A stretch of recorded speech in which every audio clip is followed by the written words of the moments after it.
এটা অনুপ্ৰেৰণামূলক কাহিনী। সংঘাত। এটা সৰু পৰিয়াল আছিল। সেই পৰিয়ালটোৱে অতি দুখ কষ্টৰ মাজেৰে জীৱন নিৰ্বাহ কৰিছিল। এটাৰ পাছত আন এটা সমস্যাই পৰিয়ালটোক ভাৰাক্ৰান্ত কৰি তুলিছিল।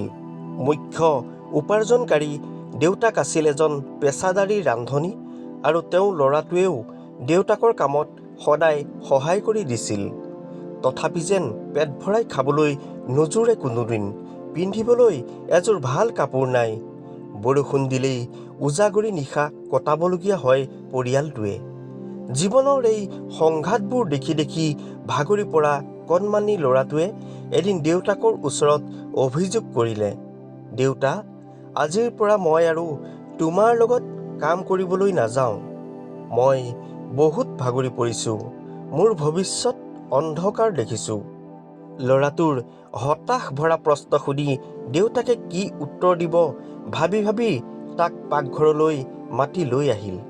তেওঁ প্ৰথমে 3টা কলহত পানী ভৰাই 3টা চৌকাত থৈ দিলে। 3টা পাত্ৰত পানী উতলিবলৈ ধৰিলে। তাৰ পিছত এটা পাত্ৰত আলু, 2য় পাত্ৰত কণী আৰু 3য় পাত্ৰত কফি দিলে আৰু 3টা বাচন উতলিবলৈ ধৰিলে। পুতেকে দেউতাকৰ কৰ্মকাণ্ড চাই চাই অধৈৰ্য হৈছিল যদিও চাই থাকিল। প্ৰায় 20 মিনিটৰ পিছত দেউতাকে উতলি থকা পাত্ৰৰ বস্তুবোৰ উলিয়াবলৈ ধৰিলে। এটা পাত্ৰৰ পৰা আলু উলিয়াই এটা বাটিত থৈ দিলে। কণীবোৰ উলিয়াই এটা বাটিত থৈ দিলে।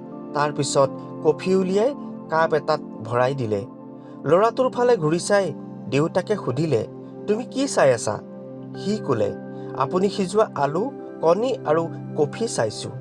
"ঠিক আছে, আৰু ভালদৰে চোৱা। আলুটো ভালদৰে হাতেৰে চুই চোৱা", দেউতাকে ক'লে। ল'ৰাটোৱে চুই ক'লে যে আলুবোৰ কোমল হৈ পৰিছে। তাৰ পিছত দেউতাকে ল'ৰাটোক সিজোৱা কণী এটা লৈ ভাঙিবলৈ ক'লে।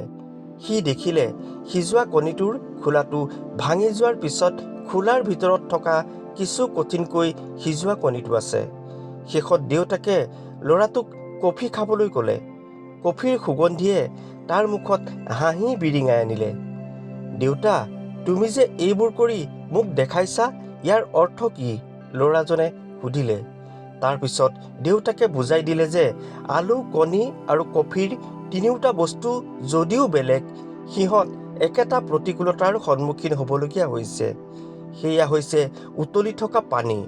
কিন্তু প্ৰত্যেকৰে প্ৰতিক্ৰিয়া বেলেগ বেলেগ। আলুটো মজবুত, কঠিন আছিল যদিও উতলা পানীত কোমল আৰু দুৰ্বল হৈ পৰিছিল। কণীটোৰ বাহিৰৰ পাতল খোলা এটাই ইয়াৰ ভিতৰৰ অংশটোক সুৰক্ষা দিছিল।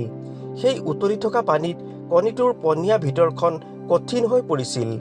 একেদৰে কফিৰ গুটিবোৰ বেলেগ বেলেগ দানা আছিল যদিও উতলা পানীৰ সংস্পৰ্শলৈ অহাৰ পিছত তেওঁলোকে পানী সলনি কৰি ষ্ট্ৰং কফি বনাইছিল। তেতিয়া পুতেকে সুধিলে, "দেউতা, আপুনি কেনেকুৱা মানুহ?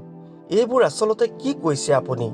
তেতিয়া দেউতাকে মৰমেৰে তাক বুজাই ক'লে, "বোপাই, যেতিয়া প্ৰতিকূলতা আৰু সংঘাতে আমাক জৰ্জৰিত কৰে, তেতিয়া আমি কেনে প্ৰতিক্ৰিয়া প্ৰকাশ কৰা উচিত আচলতে?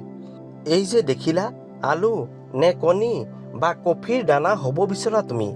প্ৰকৃতিৰ প্ৰতি বস্তুৱেই নিজৰ ধৰ্ম মানি চলে।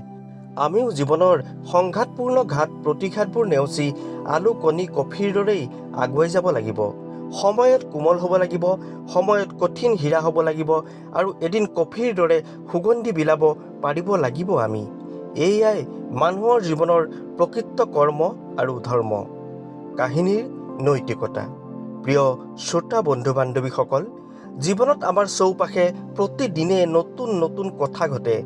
কিন্তু আচলতে গুৰুত্বপূৰ্ণ কথাটো হ'ল আপুনি ইয়াৰ প্ৰতি কেনে প্ৰতিক্ৰিয়া প্ৰকাশ কৰে আৰু ইয়াৰ সৰ্বোত্তম লাভ কৰে। জীৱনৰ সকলো পৰিৱৰ্তনক আঁকোৱালি লওক আৰু আগন্তুক সকলো সংগ্ৰামৰ সৈতে ইতিবাচক দৃষ্টিভংগীৰে সন্মুখীন হওক।